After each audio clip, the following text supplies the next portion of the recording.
हर हर महादेव, जय सनातन, जय हिंद। दोस्तों स्वागत है एक और नई वीडियो में। दोस्तों नवाज़ शरीफ ने एक जर्नलिस्ट से बात करते हुए इंडिया के साथ रिश्ते सुधारने की बात की। उन्होंने कहा अगर मोदी एससीओ समिट में आते तो वो खुद उन्हें रिसीव करने चाहते। तो इस बात का जो है कहीं न कहीं इस बात को इस तरीके से देखा जा रहा है कि आने वाले वक़्त में हो सकता है कि दोनों देशों के बीच में बातचीत का दौर शुरू हो। पाकिस्तानी इससे बहुत उम्मीदें लगा कर के बैठे हैं। क्या कह रहे हैं पाकिस्तानी? आइए आज की वीडियो में देखते हैं। दोस्तों अगर चैनल पर नए हैं तो चैनल को सब्सक्राइब करें, बेल आइकन दबाना ना भूलें। चलिए वीडियो को शुरू करते हैं। हेलो फ्रेंड, मैं उशाला खान और आप देख रहे हैं नायला पाकिस्तानी रिएक्शन। एक दफा फिर से पाकिस्तान में मोदी साहब और नवाज शरीफ की दोस्ती की जो गूंज है वो सुनाई दी जा रही है। बरकत जो कि इंडिया की बहुत बड़ी जर्नलिस्ट है, वो पाकिस्तान के अंदर मौजूद थी और उनका इंटरव्यू होता है पाकिस्तान के फॉर्मर नवाज शरीफ साहब के साथ, जिनके भाई पाकिस्तान के करंट वजीर आजम भी हैं शहबाज शरीफ। उन्होंने बात की कि आप इंडिया के साथ कैसे ताल्लुकात चाहते हैं, तो नवाज शरीफ साहब का ये कहना था कि हम इंडिया के साथ बेहतरी चाहते हैं। मैं चाहता हूँ कि मैं मोदी से जाके इंडिया में मिलूँ, दोनों कंट्रीज के रिलेशनशिप में सुधार है। और साथ साथ उनका ये भी कहना था कि एससीओ में अगर मोदी साहब आते तो मैं खुद उन्हें रिसीव करने जाता। कहीं ना कहीं पर दोनों तरफ अगर देखा जाए तो कंट्रीज के अंदर एक दोस्ती की प्यारी सी खुशबू आती हुई महसूस हो रही है। दोनों जानिब जो है दोस्ती की बात करें और अगर नवाज शरीफ की स्टेटमेंट की बात करें तो इंडिया मीडिया भी इनकी ये स्टेटमेंट को बहुत ज्यादा पॉजिटिव जो है कंसीडर कर रहा है कि अगर नवाज शरीफ साहब मोदी साहब से मिलना चाहते हैं तो हो सकता है दोनों कंट्रीज के बीच बायलैटरल टॉक्स का आगाज हो जाए। अवाम की तरफ बढ़ते हैं और देखते हैं कि अवाम जो है इंडिया से दोस्ती चाहती है, क्या वो नवाज शरीफ की स्टेटमेंट को सपोर्ट करते हैं। और जिन फ्रेंड ने अभी तक चैनल सब्सक्राइब नहीं किया, हमारे चैनल को सब्सक्राइब करें, वीडियो को लाइक करें, इंस्टाग्राम ऐप पर फॉलो करें। मुल्कों के बीच ट्रेड बढ़ेगा, सही होगा, बेहतर होंगे तो इसमें बेहतरी है, इसमें कोई बुराई नहीं। ठीक है, लेकिन इस मुल्क का सबसे बड़ा मसला ये है कि इस मुल्क में रिस्पांसिबिलिटी किसी के पास है और अथॉरिटी किसी और के पास है। सही है। इस मुल्क में जो हमारी क़यादत है हाँ। वो इलेक्शन के थ्रू नहीं आई। अच्छा। वो एक रिक्त इलेक्शन के थ्रू हमारे मैंडेट, आप मैं कह रहे मैंडेट नहीं मिला जिसको दिया। ठीक है। असेंबली में जो लोग बैठे हैं उनके पास कोई अथॉरिटी नहीं है। अच्छा, ठीक है, उनको सिर्फ रिस्पांसिबिलिटी दी गई है। सही है। एक चैनल पे कोई और लोग इस मुल्क को लीड कर रहे हैं। ठीक है। इस मुल्क में एक एलीट कैप्चर है। सही है। उसको हमारी मिलिट्री एस्टेब्लिशमेंट लीड कर रही है। अच्छा। तो सारे मुल्क के फैसले हमारी मिलिट्री एस्टेब्लिशमेंट कर रही है। सही है। सामने आवाम के नुमाइंदों को खड़ा किया हो गया, सारा हाँ। कुछ उन पे इल्जाम धरा गया। सही इस है। मुल्क का हल रेवोल्यूशन है। हाँ। देखिए, एक रेवोल्यूशन आएगा जिसमें सारे लोगों की पार्टिसिपेशन लाजमी होगी। ठीक है, अभी भी रेवोल्यूशन चाहिए। 1947 में भी दो कौमी नजरिया एक हिसाब का रेवोल्यूशन ही था कि जो है हम इकट्ठे नहीं रह सकते। फिर 1971 की रेवोल्यूशन ऐसी आई कि पाकिस्तान का एक हिस्सा हमसे चला गया, ठीक हो गया। अब एक और रेवोल्यूशन चाहिए। देखिए, पाकिस्तान में रियल रेवोल्यूशन अभी तक आया नहीं है। नहीं आया, कोई नहीं आया। पाकिस्तान में बिल्कुल नहीं आया। आवाम अपने हक के लिए कोई बोल नहीं रहा। अच्छा, ठीक जब है। आवाम अपने हक के लिए खड़े होंगे तो इस मुल्क में इसका निजाम खुद ही सही हो तो जाएगा। वो अभी हक के लिए खड़े तो हुए हैं कि ताल्लुकात बेहतर कर ले नवाज शरीफ ने कहा इंडिया से, तो पाकिस्तान में महंगाई भी कम हो जाएगी, गुर्बत भी कम हो जाएगी। और हो सकता है कि वो जो मोदी का जो एशियन डेवलपमेंट बैंक ने पिछले हफ्ते बयान जारी किया था कि पाकिस्तान कर्जा ना मांगे बल्कि अपने मुल्क के अंदर मोदी का एजुकेशन सिस्टम लेके आए, ये एशियन डेवलपमेंट बैंक ने हमें कहा है सर। तो पूरी दुनिया हमें बार बार अगर कनेक्ट कर रही है इंडिया से, तो नवाज शरीफ साहब भी तो वही कर रहे हैं ना आज उन्होंने। देखें, पहले पाकिस्तान के खुद अंदर का सिस्टम ठीक होगा तो फिर बाकी मामला होंगे ना। सही है। पाकिस्तान का जो अंदर का सिस्टम है वही ठीक नहीं है। हमारे इलेक्शन रिग्ड हैं, हमारे सारे फैसले जो हैं वो बैक चैनल पे हो रहे हैं। सबसे पहले हमें रेवोल्यूशन लेके आना होगा जिसमें स्टूडेंट्स होंगे, डॉक्टर्स होंगे, वर्कर्स होंगे, मतलब सारी आवाम जब रेवोल्यूशन लेके आएगी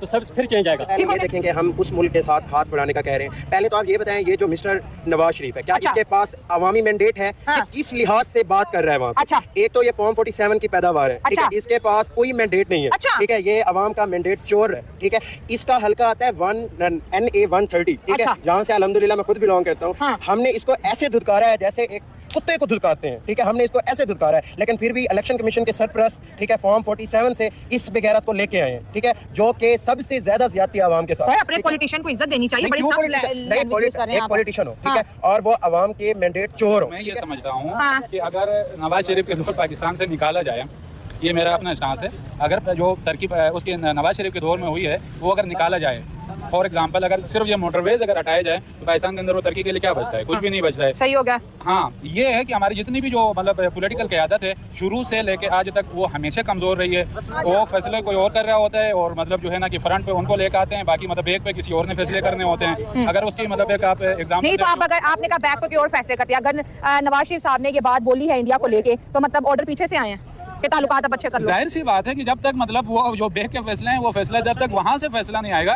नवाज शरीफ ने आज तक अगर 3 दफा इक़्तिदार में आया है तो आज तक मतलब वो इक़्तिदार में आते हुए उन्होंने किसी न किसी के मतलब जो है ना कि सहारे आए हुए हैं। वो अच्छा। से आज तक मतलब अच्छा। कोई इलेक्टेड होकर कोई भी नहीं आया, इंक्लूडिंग इमरान खान। 2018 के इलेक्शन था, वो जितने भी आप उसकी मतलब बैक में जाकर आप एक एनालाइज करते हो तो आपको इस चीज़ का बिल्कुल वाज़ेह पता चल जाता है। 2013 का जो इलेक्शन था, 2013 के इलेक्शन के अंदर एक पॉपुलरिटी थी इमरान खान की, उसमें नवाज शरीफ को लेकर आए थे। इसी तरीके से 2018 में फिर मतलब इमरान खान को ये लेकर पैसेंजर बस है जिसमें वज़ीर आज़म आते मतलब रहते यही तो इशू है आपके 90 मतलब तो फिर ठीक 199 हो गया ना, आपस ही पर्चियां पाके पोगलिया करन। आप 199 में जब आपका कारगिल वॉर होता है हाँ। तो उस वॉर के अंदर भी मतलब 5 जर्नलों का फैसला होता है। और 5 नवाज शरीफ साहब को पता ही नहीं होता। पता नहीं होता है कि वो फिर एंड में आकर इधर आके वाजपेयी से वो सारे अपने मामलात के डील करते हैं कि यार हम लोगों नवाज शरीफ साहब देखिए मेरी बात तो देखिए ये सही बात है। आपकी जो सरकार है वो किसी काम की नहीं है। सही में देखा जाए तो आपका देश आर्मी चला रही है और ये आज से नहीं है, जब से पाकिस्तान बना है तभी से पाकिस्तान को चलाने वाली उसकी आर्मी है। आप देख लीजिए आपकी सरकार में किसी में भी पूरा वक्त कंप्लीट किया है, 5 साल का वक्त जो मिलता है एक सरकार को वो पूरा किया है? नहीं किया है। कोई भी बड़े डिसीजन होते हैं कंट्री के लिए वो आपकी जो मिलिट्री है वो लेती है, आर्मी लेती है। तो ये तो किसी से छिपा नहीं है। हाँ, कुछ कठपुतलियाँ जो हैं वो आपकी आर्मी बिठा देती है। कुछ एक को सिलेक्ट करके कि हाँ, हम इसको जो है बना देंगे। वहाँ पे वो डेमोक्रेसी वाला वो फंडा नहीं है कि हाँ, अवाम चुनेगी। वहाँ जो आर्मी कहेगी वही होगा। तो ये सच्चाई है। इससे कोई भी जो है मुँह नहीं फेर सकता। ये मैं ऑन रिकॉर्ड कह रही हूँ, नवाज शरीफ साहब ने हमेशा पड़ोसियों से ताल्लुकात अच्छे रखने की कोशिश। वाजपेयी साहब आए, समझौता ट्रेन चलते हैं कि दोनों पाकिस्तानी डेली इंडियन और पाकिस्तानी आ जा सकते हैं, ट्रेड कर सकते हैं, बड़ी मार्केट है, लेकिन कारगिल कर दिया। नवाज शरीफ साहब कहते मुझे पता ही नहीं, मैं तो वाजपेयी साहब के साथ मुआहदे की बात कर रहा था। ये एक्सेप्ट भी नहीं किया ना कि शायद मुझे ये बात करनी चाहिए नहीं करनी चाहिए, लेकिन आपने ये शो भी नहीं किया कि हमने मतलब अटैक किया तो मुजाहिदीन के सर पर डाल लो। किताबें छप गई ना फिर आप मतलब जो है कि मुजाहिदीन पर डाल लो, नहीं ये तुम्हारे बंदे नहीं है। आप डेड बॉडी को रिसीव करने के लिए आप लोग तैयार नहीं हो रहे हो। फिर वो वाजपेयी से आके बात करता है, उसको बुनियाद बना के फिर नवाज शरीफ के खिलाफ जो है तमाम मजहबी जमातें, तमाम पॉलिटिकल जमातें वो इकट्ठी हो जाती है, उसके खिलाफ एहतजाज करते हैं। तो यही तो मेरा मसला लगाते हैं। लंबा करने के बाद जवाब आप अब पॉइंट पे आए हैं। मैं यही कह रही हूँ कि जब नवाज शरीफ साहब इंडिया से बात करने की, बेहतरी करने की कोशिश करते हैं, यही आपने कहा कि बेहतर है हमारे लिए वो मार्केट, लेकिन उनके ऊपर गद्दारी का इल्जाम लग जाता है। गद्दारी का इल्जाम लगता है। और दूसरी बात यह है कि मैडम बहुत से कुव्वतें ऐसी है जिनका पेट, जब तक कश्मीर का इशू चलेगा, गिलगित बल्तिस्तान का इशू चलेगा, तब तक उनका पेट भरना है। उन्होंने अपने लिए जो है ना अर्निंग करनी है। ठीक हो गया। जिस दिन इंडिया के साथ मामला सेट हो, इंडिया के साथ ताल्लुकात बेहतर होंगे, उस दिन के बाद से इन लोगों के खाते बंद होने हैं। तो अगर पाकिस्तान के आप डेवलपमेंट मतलब चाहते हैं कि जहाँ की तरक्की चाहते हैं, किसी मुल्क के साथ जंग से आज तक किसी ने जो है ना तरक्की नहीं की। आपने मतलब इकोनॉमिकल और आपने पॉलिटिकल, आपने मतलब हर लिहाज से अगर मतलब स्ट्रॉन्ग होना है, आपने एजुकेशन में, आपने हेल्थ में, जिस जगह पे भी आपने अगर तरक्की करना है तो सबसे पहले तो आपको मतलब पीसफुल होना पड़ेगा। आपका एक बॉर्डर पे जंग चल रहा है, क्राइसिस चल रहे हैं, अब सारा पैसा, सारा बजट ले जाके जो है ना कि एटमी उसके पावर बनने के पीछे भूखी मर रही है, वो बेकारी बन रही है, और जो है ना कि वो इंटरनेशनल बेगर्स बन रहे हैं हम लोग। तो इसकी गलती किसकी है? तो मतलब ये यही है कि मतलब यहाँ पे इलेक्टेड ना होना और सिलेक्टेड होना, और ये सबकी कमजोरी है। और मैं ये समझता हूँ कि कोई भी अगर पाकिस्तान के अंदर अगर मतलब कोई भी लीडर आज के बाद भी, खा वो मरियम नवाज हो, खा वो बिलावल भुट्टो हो, अगर वो आते हैं, वो चाहते हैं कि वाकई वो अगर मतलब सियासत है, वो मतलब पॉलिटिशियंस है, तो उनको चाहे कि वो अवामी ताकत से आए और अवामी मतलब ताकत को देखते हुए अवामी वोट की कदर करते हुए वोट को इज्जत दो, जो वोट को इज्जत दो। अगर वोट को इज्जत दिलवाना चाह रहे हैं तो जो अवाम ने उनको ताकत जिस चीज के लिए दी है उसके ऊपर फोकस करें, न कि आप डिक्टेशन ले ले पीछे से कि ऑर्डर ले ले कि उसी के ऊपर आप आगे चल लो। नहीं, उन्होंने ये फैसला कर लिया। साहब की स्टेटमेंट को बड़ा प्रेज किया। तो बिना उनके ऑर्डर के आप कैसे चलाओगे? आर्मी से बगावत कर सकते हो आप? चाहे आवाम ही हो, आप क्या पाकिस्तान की आवाम अपनी आर्मी के खिलाफ खड़ी हो सकती है? इतना दम है आप में? देख लीजिए अभी जो प्रोटेस्ट हो रहे हैं आपके पाकिस्तान में, उनमें क्या हाल किया जा रहा है। सिविलियन पे गोलियां चलाई जा रही हैं, जनता पे गोलियां चल रही हैं ना। तो अभी आप प्रोटेस्ट करने के लिए गोलियां खा रहे हैं, तो आप किस तरीके से जो है वो आर्मी की खिलाफत करेंगे? तो ये सब सुनने में अच्छा लगता है, बट ऑन ग्राउंड इसकी हकीकत जो है, इसे इम्प्लीमेंट करना बहुत मुश्किल हो जाएगा। और खासकर पाकिस्तान जैसे देश में, जहाँ पर सारी पावर जो है वो आर्मी के पास है। आएगा कोई भी, अगर आप चुनकर भी भेजेंगे तो वो बिठाएंगे कुर्सी पे उसे ही जिसे उन्होंने बिठाना है, जिसे वो समझेंगे कि ये बैठने के लायक है। तो अगर ऐसा नहीं होगा तो इमरान खान का हाल देख लीजिए क्या हुआ। तो ये एक सच्चाई है कि पाकिस्तान में तब तक कुछ नहीं हो सकता जब तक उसकी आर्मी नहीं चाहेगी। जा रहा है पाक मीडिया के अंदर कि भाई नवाज शरीफ ने बड़ी अच्छी बात बोली है, हमारा इस वक्त तकाजा भी यही है कि हमारे जो है ना रिलेशनशिप इंडिया से बेहतर हो जाए। नवाज शरीफ साहब तो मोदी का खुद ही इस्तकबाल करना चाहते हैं। साथ उन्होंने कहा कि मैं मोदी से मिलना चाहता हूं, मैं इंडिया विजिट करना चाहता हूं। तो भारतीय मीडिया इसको बहुत पॉजिटिव जेस्चर समझ रहा है, पाकिस्तान में इसकी बड़ी तारीफ होती है। अगर यही नवाज शरीफ साहब यही बात 4 साल पहले कहते हैं, कौम का गद्दार है।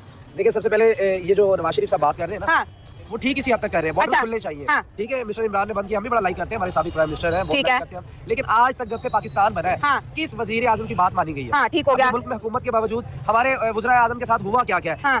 194 से जब हमारा 1947 में मुल्क आजाद हुआ है, हमारा सबसे पहले हमारा जो प्राइम मिनिस्टर था वो लियाकत अली खान था। ठीक है, गोली मार दी उसको कत्ल कर दिया गया। ठीक है, उसके आज तक हमें जो हम यंग जनरेशन है हमें यही नहीं पता कि उनकी कब्र किधर है। सही हो गया। उसके बाद हम 1951 से आज 2 साल हमारे वजीर आजम रहे ख्वाजा निजामुद्दीन, अच्छा। उनको बरतरफ कर दिया गया। सही हो गया। फैसला है, उनको बरतरफ कर दिया सही हो गया। गया। उसके बाद 2 साल के लिए आए 1953 से 1955 तक वो आए, उनको जबरदस्ती इस्तीफा ले लिया गया। किनसे? मोहम्मद अली बोहर से जबरदस्ती उनसे इस्तीफा ले लिया सही हो गया। उसके बाद चौधरी मोहम्मद अली आए, सिर्फ 1 साल के लिए आए, उनसे भी जबरदस्ती इस्तीफा ले लिया गया। ये वजीर आजम की मैं बता रहा हूँ, ठीक है, जो बार-बार चेंज हो रहे हैं। ठीक उसके है, बाद हुसैन शहीद सोरवरी आए, उनको भी इन्होंने 1 साल के बाद हटा दिया है। उसके बाद आई चंद्रावा आए हमारे मुल्क के, उनको भी मुस्ताफिक करवा दिया गया। ये समझ नहीं आ रही है, इतने तो जोड़े नहीं कोई बदलता है। वही सी बात है। 1-1.5 साल में। अच्छा, ठीक है। उसके बाद एक और वजीर आजम आए नूर खान, उनको भी 1 साल में तख्ता उनका उलट दिया गया। अच्छा। उसके बाद जुल्फकार अली भुट्टो आए, जिन्होंने पाकिस्तान को आइन दिया, उनके साथ क्या हुआ है? जुडिशरी मर्डर हो गया उनका। उनको शहीद करवा दिया। पहले उनकी हुकूमत का तख्ता उल्टा गया, फिर माशाअल्लाह लगा और उनको फांसी दे देगी। हाँ। उसके बाद अली मोहम्मद खान जंजुआ आए, उनको भी जस्ट इन्होंने 3 साल के लिए रखा, उनको भी बरतरफ कर दिया गया। अच्छा। उसके बाद बेनजीर भुट्टो आई, उनको भी इन्होंने बरतरफ कर दिया गया। अच्छा। उसके बाद नवाज शरीफ आए, उनको भी बरतरफ करने के बाद एज ए बहाल कर दिया गया। 3 साल के अंदर उनको पहले बरतरफ किया, फिर बहाल कर दिया गया। अच्छा। उसके बाद बेनजीर आई, उनको 1993 से लेकर 96 तक 3 साल हुकूमत दी गई, फिर सस्पेंड हो गया। फिर नवाज शरीफ साहब आए 97 में 99 तक, उनका तख्ता उलट के माशाअल्लाह लगा दिया गया। फिर? उसके बाद जफर जलाली साहब आए, उनको जबरदस्ती उनसे इस्तीफा ले लिया गया। वो जस्ट रहे 2000 से 4 साल रहे, यानी कि इनके भी 5 साल पूरे नहीं हो गए। और इसके बाद फिर आए यूसुफ रजा गिलानी 2008 से 2012 तक, लग रहा था कि हुकूमत पूरी कर लेंगे, लेकिन ये कि भी 4 साल के में सबसे बड़ा ड्यूरेशन इन्हीं का ही हुआ। था। उसके बाद नवाज शरीफ साहब आए 2013 में और 17 तक, ये भी रहे, ये लग रहा था कि गिलानी साहब को काट के शायद 5 साल कर रहे हैं। बस समझ आ गई है कि यहाँ कोई नहीं दिखता। लास्ट में हाँ, चलो लास्ट हो गया। बस हाँ। इमरान खान आया लास्ट में, हाँ। उनके 3.5 साल हुए और उनका क्या है, उन्होंने गुलामी मंजूर नहीं की, ना अदालत ने उनको बरतरफ किया। नहीं तो अब ये मुद्दा क्या हो रहा है? इसी बात पे आ रहा हूं मैं। टॉपिक पे तो आए इस जरा। टॉपिक पे मैं ये बताना चाह रहा हूँ कि नवाज शरीफ हमारे वज़ीर आज़म की क्या औकात क्या है? हैं? क्या औकात है उनकी? कोई औकात नहीं। मैं वही बता रहा हूं, मैं इसी बात पे आ रहा हूं। क्या औकात क्या है? वो अपने खुद के फैसले नहीं कर पा रहे, किसी को अदालत उठा के बाहर फेंक रही है, कोई मार्शल लॉ लगा रहा है उनके ऊपर, कोई किसी को किस वजह से बरतरफ सर, किया। वो बड़ा मासूम सवाल है, वो अक्सर कहते हैं मुझे क्यों निकाला। वो यही तो कह रहे हैं, आप क्यों देखिए, निकाला? वो ये तो खुद कह रहे हैं। एक सच हमारे कर रहे हैं एक काफी वज़ीर टाइम से। आज़म से नहीं, हमारे हाँ। एक वज़ीर आज़म से नहीं, जो आज तक आए किसी की भी मुद्दत नहीं पूरी हो सकी, तो हमारा मुल्क तरक्की कैसे करेगा? हाँ। अवाम का जो मैंडेट लेके कोई भी आया, हम इस बहस में नहीं जा रहे। नवाज आया, इमरान आया, जो मैंने इतने नाम पढ़ लिया, अब तो मुझे जेल में भी नहीं किसी का मैंने नाम हाँ, पढ़ लिया। मुझे भी लगता है कि सर- ठीक है, किसी के हमने मैंडेट जिसको भी लेकिन दिया। आज तो नवाज शरीफ ने अच्छा काम किया ना मुल्क के लिए, उसकी भी तो तारीफ कर दो। 3 दफा का वज़ीर आज़म है, हाँ। नवाज शरीफ है। हाँ। तीनों दफा में क्या था इनके पास? जब ये इन्होंने एटमी धमाके किए, उस वक्त ये था जी मैं किसी के दबाव में नहीं आ रहा, तो मैं एटमी धमाके कर रहा हूँ। उस वक्त हमें अमेरिका ने वार्न किया, अगर तो वो क्रेडिट लेना चाहे तो एस्टैब्लिशमेंट आगे आ जाती। वो कहते नहीं भाई ये तो कर ही नहीं रहा था, हमने कर रहे। अगर एस्टैब्लिशमेंट को कहा जाए भाई उस वक्त अमेरिका इतना पैसा दे रहा तो आप एटमी धमाके ना करते तो रुक जाते। वो कहते जी हमारे वज़ीर आज़म का ये इख्तियार था। नहीं, पहले एटमी धमाके, मेरी बात सुने, पहले एटमी धमाके इंडिया ने किए थे, और फिर जब इंडिया ने किए थे तो उस वक्त नवाज शरीफ साहब थे, फिर हमने भी किए, ठीक हो गया, चाकी के मुकाम पे। अच्छा मेरी बात सुन ले, अब बात ये हो रही है कि एससीओ हमने करवा दिया, दुनिया की लीडरशिप आई, बड़ी खुश होकर गई, शुक्र है कोई दहशतगर्दी का हमला नहीं हुआ। 10,000 आदमी इस्लामाबाद के खुद के लोगों को हमने घर के अंदर बंद कर दिया था। वैसे ये बहुत बड़ा फेलियर है। लेकिन देखिए, नवाज शरीफ साहब पाकिस्तानी सहाफियों से नहीं मिलते, वो आज इंडिया के सहाफी बरकत दत्ता से मिले और कहा कि मोदी साहब का वेलकम भी करना चाहते थे, उनसे मिलना भी चाहते थे। अगर एक लीडर आपको दुनिया की बड़ी इकोनॉमी के अंदर एंटर करवा रहा है तो इसमें गलत क्या है? देखिए आपकी ये बात में मैं एग्री नहीं करता कि नवाज शरीफ इंडियन को मिल रहा है और पाकिस्तान को नहीं मिल रहा। ये आपका अल्फाज गलत है। नहीं, सहाफियों से मतलब आप पाकिस्तानी राई का पहाड़ बना देते हो। ठीक है, उसने कहा, इस तरफ से कोई बयान आया क्या? इस तरफ से किसी ने कुछ कहा? इंडिया से किसी ने कहा कि हम मिलने के लिए तैयार हैं, हम बातचीत करने के लिए तैयार हैं? उस इंसान की क्या सुनी जाएगी जो पहले से ही बाहर बैठा है, सत्ता से बाहर है ना, उसका भाई है इस वक्त, तो ऐसा नहीं है ना, अपने हिस्से का खाना तो खुद ही खाना पड़ेगा ना, अपने हिस्से का काम खुद ही करना पड़ेगा ना। ऐसा नहीं है कि उसका भाई प्रधानमंत्री है तो उसकी सारी पावर जो है वो नवाज शरीफ के पास है, तो उसके कहने ना कहने से कोई फर्क पड़ने वाला नहीं है। अगर इतना ही तुम्हें मोहब्बत आ रही है, इतना ही तुम्हें प्यार आ रहा है इंडिया पे, तो अभी एससीओ में गए थे, वहां पे अपना प्यार दिखाना था। तो ये सब ऐसे जुमले फेंकने से कुछ नहीं होता, और ना ही यहाँ पे इंडिया में कोई बहुत ज्यादा चर्चा चल रही है आपके इस बयान की, क्योंकि हम आपको नहीं समझते उस लायक, आपको सीरियसली लेता कोई नहीं है।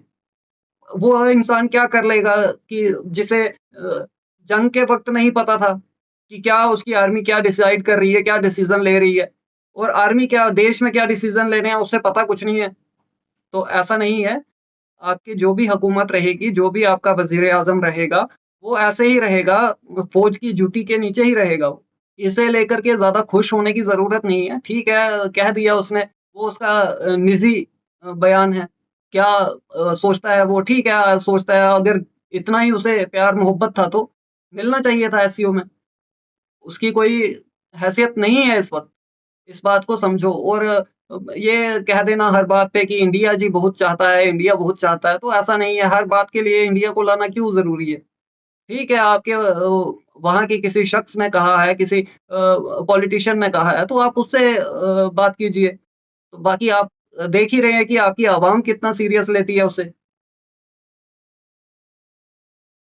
नहीं मैं मिले, कह रहा हूँ उसको दुरुस्त कर देता हूँ। हमारे पाकिस्तानी सहाफ़ी नहीं नवाज शरीफ से मिलना चाह रहे भाई, अच्छा। नहीं मिलना चाह रहे। उसकी रीजन क्या है? हाँ। इनका किसी न किसी चैनल के साथ कोई ना कोई पंगा पड़ा रहता है। कभी इनका दुनिया के साथ आ जाता है, कभी इनका अभी देखिए हमारी रिसेंटली अभी हमारी वज़ीर आला मरियम नवाज साहिबा ने ARY का माइक उठा के नीचे रख दिया। हाँ। यानी कि क्या सहाफ़ियों को आप क्या पैगाम दे रहे हैं? यानी कि जो आपकी मर्जी से सहाफ़त करे वो ठीक है, जो आपके खिलाफ चले वो नहीं ठीक। हाँ। इनका ये ठीक है, देखिए जो भी सर, मैं आपकी तरफ भी आऊंगी, हाँ। जो भी मामलात है हाँ। आप मीडिया को इक्वल लेके चले। अच्छा। इतनी बड़े आप ये छोटी छोटी चीजों को आप कमजर्फ अपना दिखा रहे हैं कि हम इतने कमजर्फ है कि हम मीडिया का माइक उठा के नीचे रख लिया। आया कि वो माइक नीचे चला गया, इसका मतलब क्या ARY बंद हो गया? ARY को बंदिश की इन्होंने, जियो भी किसी वक्त में बंद हो गया था, फिर आया।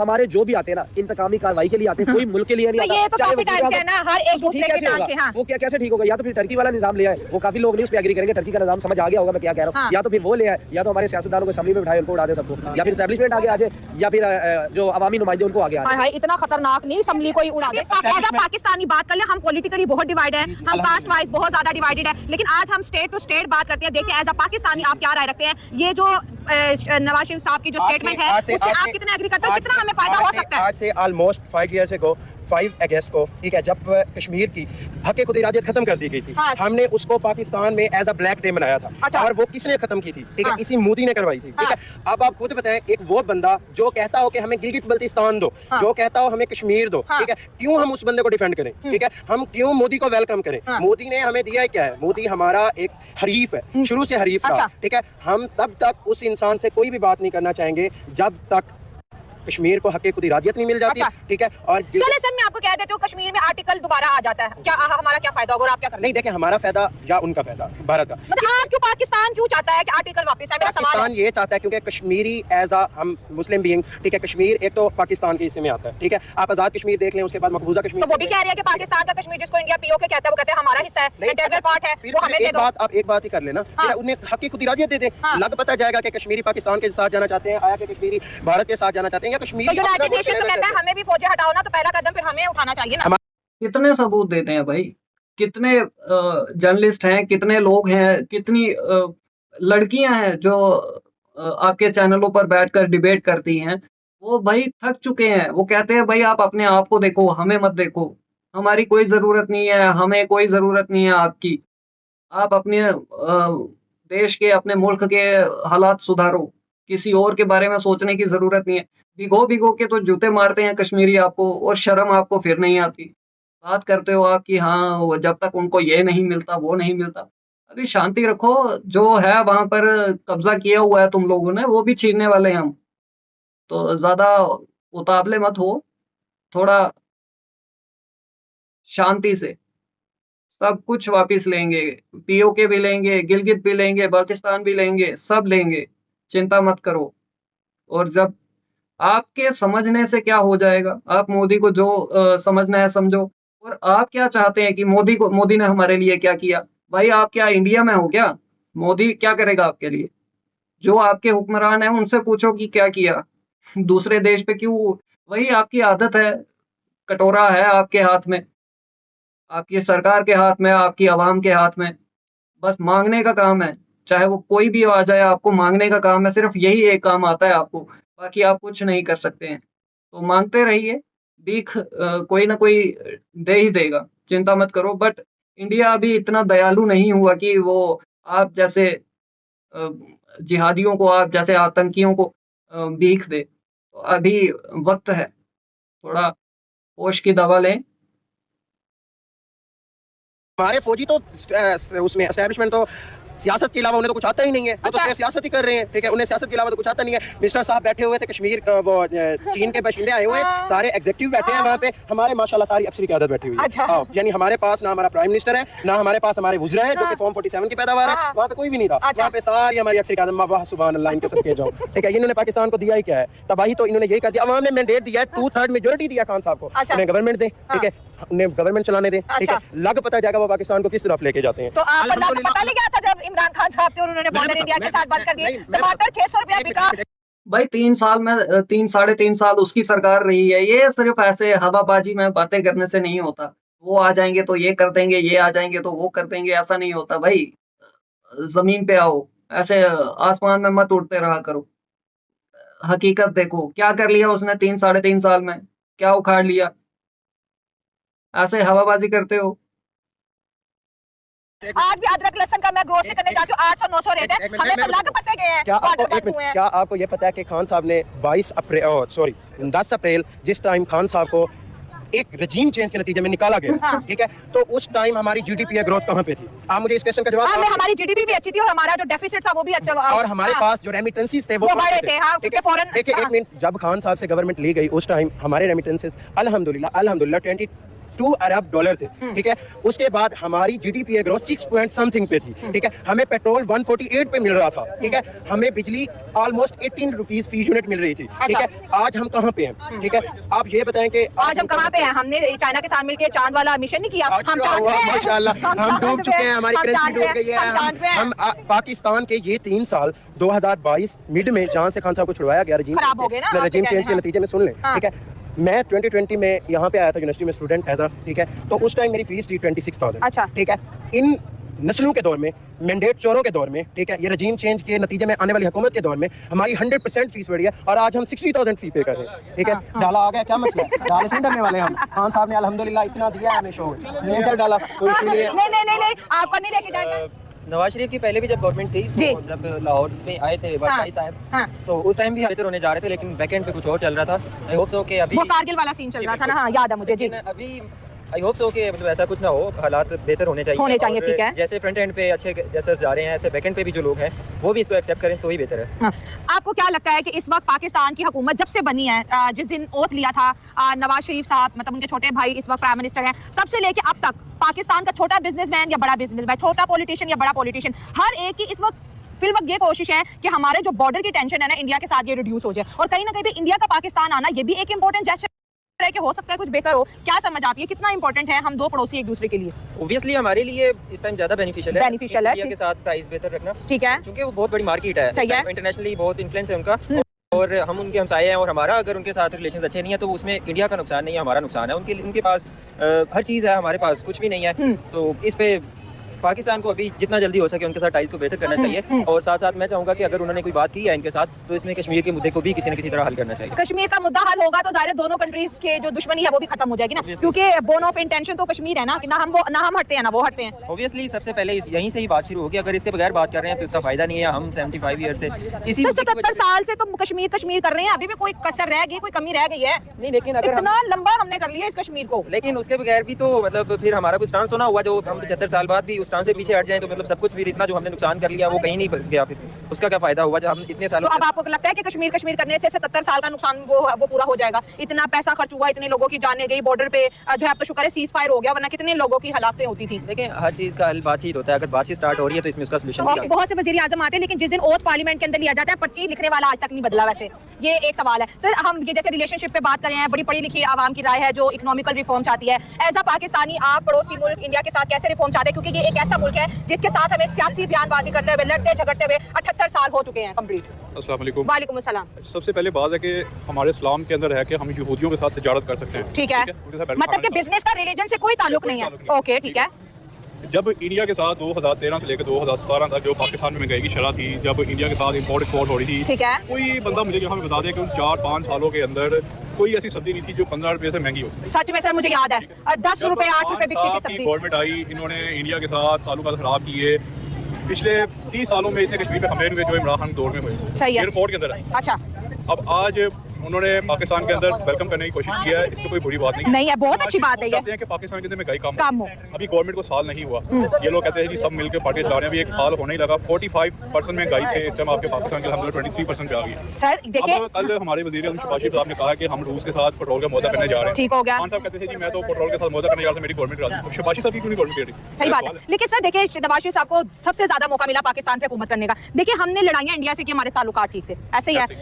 बहुत अप्स एंड डाउन एग्जाम्स हुए, इधर से भी उधर से भी, कश्मीर भी हुआ, लेकिन हमारी बातचीत चल रही थी, ठीक है। नवाज शरीफ साहब को इस चीज़ का बड़ा क्लियरली ये एक चीज़ उनके नज़र में है कि अगर बॉर्डर खुलेंगे, जैसे आपने सब्जी की बात की, एक गरीब इंसान की आज की सब्जी 500 में पकती है, यही अगर 100 में पकेगी तो वो 400 रुपया बचा के अपने जो है लिविंग स्टैंडर्ड को इंप्रूव करेगा। लेकिन जब जब नवाज शरीफ साहब एक ऐसी इकोनॉमी, अमेरिका इंडिया में जाते हम तारीफ करते हैं कि अमेरिका की स्ट्रैटेजी बड़ी अच्छी है, रशिया जाता है, टर्की ने इस दफा यूनाइटेड नेशन में कश्मीर का नाम लिया, बताएं नहीं लिया ना, क्योंकि वो भी ब्रिक्स में जाना चाहता है। तो जब हमारे पॉलिटिशियन कुर्बत दिखाते हैं इंडिया से कि अच्छे ताल्लुकात हो जाए, मोदी हमारे मुल्क में आ जाए या हम चले जाएं, तो गद्दारी का टैग लग जाता है उनके ऊपर। बस वो अपने अपने हर पार्टी का अपना अपना होता है ना कि हम ऐसे, आप कैसे ताल्लुकात चाहते हैं? हम यही चाहते हैं कि सारे मुल्कों के साथ अल्हम्दुलिल्लाह बहुत अच्छे रिलेशन हुए। अभी आप कल देखें इजलास हुआ है, एससीओ बड़ा कामयाब हुआ बिल्कुल कामयाब पाकिस्तान में जी। सब ने ये कहा कि हम पाकिस्तान में इन्वेस्टमेंट करना चाह रहे हैं, ठीक है। और दूसरी बात है कि जब भी मुल्क के अंदर इन्वेस्टमेंट आने लगी है, सिर्फ पीटीआई ही उस दिन नहीं आता था पीटीआई को, इससे दहशतगर्द फिर ये पीटीआई जमात है। अब अफगानिस्तान को आपको याद होगा कि निगरान सेंटर के अंदर अफगानियों को 2013 में नवाज शरीफ की गवर्नमेंट थी, उनको अफगानियों को बाहर निकाला था, मुल्क की दहशतगर्दी कंट्रोल हुई। खान साहब की गवर्नमेंट आई, उन्होंने सारे बॉर्डर खोले, दहशतगर्दी फिर चल गई, अब फिर से वही शुरू हो गया। अब ये पंजाब की सीएम साहब है, वो पंजाब में दिन रात काम कर रही हैं। एक केरी का वज़ीर आला पंजाब के अंदर आके ये दांधली करता है, ये दहशतगर्दी करता है, ये कहाँ का इंसाफ है? अब मुझे बता दें 4 सालों में इमरान खान साहब ने कौन सा ऐसा काम किया? जो बंदा कहता था कि मैं मर जाऊंगा IMF के पास ही जाऊंगा, उसने पाकिस्तान की तरीका सबसे बड़ा कर्जा लिया, कहाँ पे पैसा लगा? वर्ल्ड बैंक ने जब कोरोना आया तो इतना पैसा दिया, कहाँ पे यूज हुआ? कोई नहीं है। एशिया बैंक से आपने पैसा लिया, कहाँ पे है?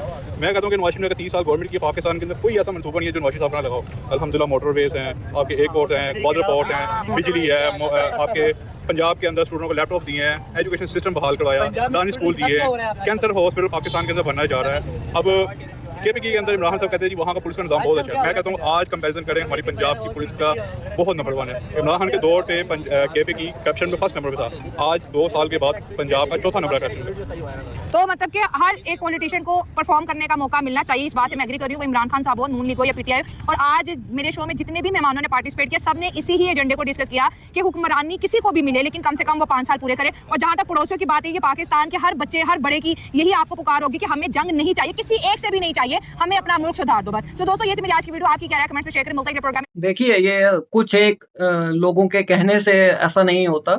हम जानते हैं कि आपके लोगों के मन में क्या भरा हुआ है, किस तरीके का जहर उनके अंदर भरा हुआ है, तो ये किसी से छिपा नहीं है और वक्त-वक्त पे आप निकालते भी हो।